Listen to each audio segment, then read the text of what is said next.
TV9 નો લોકપ્રિય કાર્યક્રમ મતદારોનો મિજાજ લઈ આજે અમે આવ્યા છીએ નેસડીમાં। નેસડી સાવરકુંડલા તાલુકાનું અંતરિયાળ ગામ છે। નેસડી મોટે ભાગે પશુપાલન અને ખેતી આધારિત છે। હીરાનો પણ વ્યવસાય એક સમયે હતો।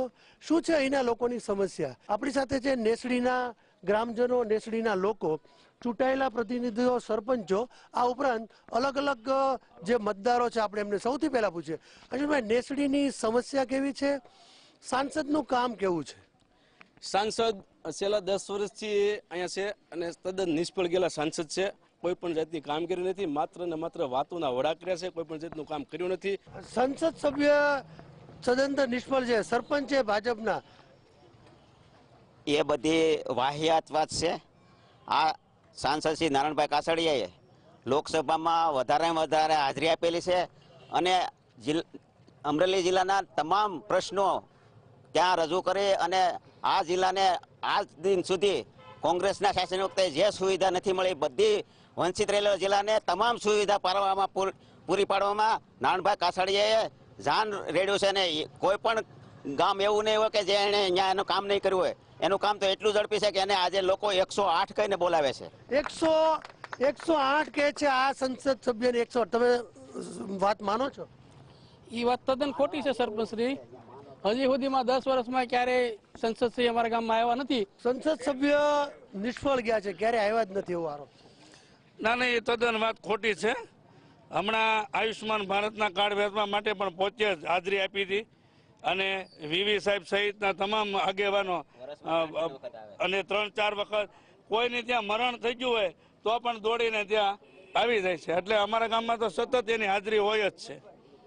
આપણી સાથે એક બીજા મતદાર છે, તમારા સંસદ સભ્ય અહીં આવે છે, હાજરી છે ભાજપ કે? હું ગામ તરીકે કોઈ પક્ષી નથી માનતો। ગામનું જે હિત કરે, ભલું કરે અને ખેતી પ્રત્યે જે ધ્યાન દોરે છે એને મત દેવાના। કેવું સંસદનું કામ કેવું છે? સંસદનું કામ સારું છે, પણ ખેતી સમસ્યા શું છે?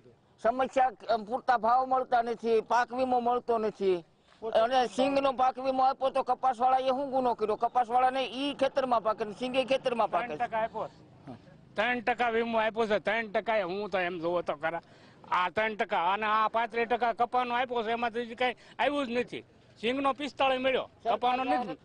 ખોટી સરપંચ મુજબ પાક વીમા માટે સૌ પ્રશ્ન કરી રહ્યા છે। પાક વીમો એક સુવ્યવસ્થિત વ્યવસ્થા છે। પાક વીમો સિંગનો જે સાલ 45% મળ્યો, ઓલરેડી તમામ ખેડૂતોને મળી ગયો છે અને કપાસનો વીમો પણ મળી જશે। તો અર્જુનભાઈ, વીમો તો મળવાનો છે, વીમો ચિંતા નથી એવી વાત કરી। પહેલા તો મારે વાત કરવી છે, અમારા સાથી મિત્ર જે કીધું ભાજપના મિત્રએ કે ભાઈ નારાયણભાઈ કાછડિયાની વધારે પૂરતી હાજરી હોય સંસદમાં, તો ખાલી સંસદમાં હાજરીથી કોઈ ફરક પડવાનો નથી। લોકોના કામ કેટલા કરે છે એની ઉપર આધારિત છે। ડેમ હોવા છતાં ડેમ ભરતા નથી જગદીશભાઈ।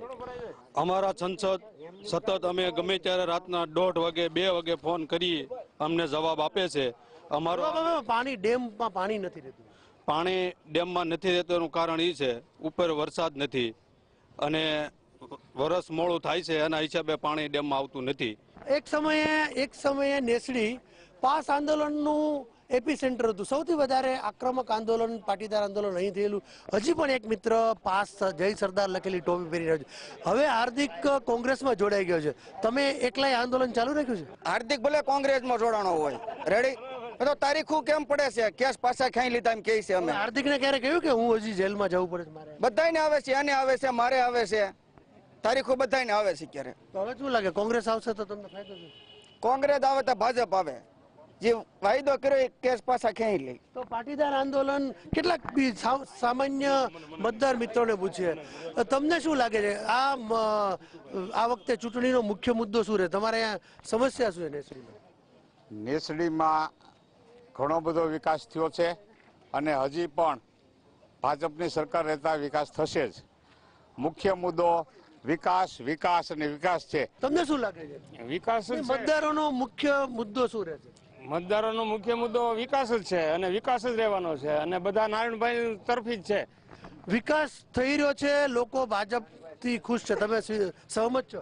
ગામનો સરપંચ કહે છે કે દુષ્કાળ છે, ગામનો મંત્રી કે દુષ્કાળ છે, મામલતદાર કે દુષ્કાળ છે, કલેક્ટર કે દુષ્કાળ છે, સરકાર કે દુષ્કાળ છે।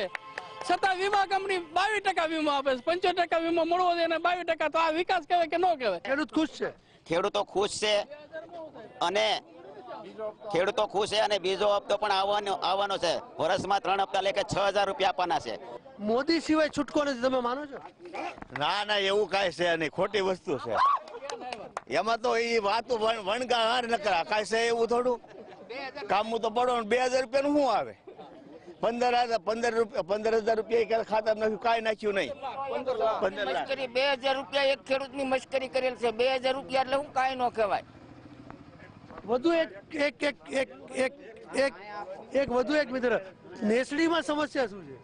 નેસડીમાં પહેલો સમસ્યા તો એ છે કે મજૂર સમાજ માટે જે ઘરના ઘર જે યોજના છે એ વહેલી તકે સરકાર શ્રી આ પૂરી પાડશે એવી અમારી ખાતરી આપે. અને આ પાણીનો એક પ્રશ્ન નેસડીમાં વધારે રહે છે, પણ સૌની યોજના ભાજપ તરફથી ચાલી આવે છે, એમ કહે છે કે ડેમ અમે ભરીશું તો ભરાઈ જાય તો આ સરકાર એવી યોજના સરળથી કરી શકશે. આપણે એનો જવાબ લઈએ. ઘરના ઘર નથી, સિંચાઈનો બહુ પ્રોબ્લેમ છે નેસડીમાં. મકાન વિહોણા માટેની યોજનાઓ ચાલુ છે અને ધીમે ધીમે સરકાર દર વર્ષે ગ્રાન્ટ ફાળવે છે અને તે મુજબ દર વર્ષે જુદા જુદા મકાનો બનશે. બીજું મારે જે લોકોને 2,000 રૂપિયાનો પ્રશ્ન છે ખેડૂતોને આપ્યા, હવે જે ખેડૂતોને તકલીફ હોય ને ન જોતા હોય એ પરત કરે. બીજું તો આમાં આપણે શું કરવાનું છે? તો આ હતા નેસડીના લોકો, જેમની મુખ્ય સમસ્યા સિંચાઈનો પ્રોબ્લેમ છે, પાક વીમો મળ્યો નથી, ઘરના ઘર જે મળવા જોઈએ એ પણ મળતા નથી. બંને પક્ષ દાવા કરી રહ્યા છે. ભાજપ કહે છે કે ખૂબ સારું કર્યું, ભાજપના જે સરપંચ કાર્યકરો છે, વિપક્ષમાં જે કોંગ્રેસના મિત્રો છે એ કહે છે સહેજ પણ કામ નથી થયું. પરંતુ નેસડીમાં સિંચાઈની સમસ્યા છે, પાક વીમાનો પ્રશ્ન છે, એ હકીકત છે. મહેન્દ્ર બગડા, TV9, અમરેલી.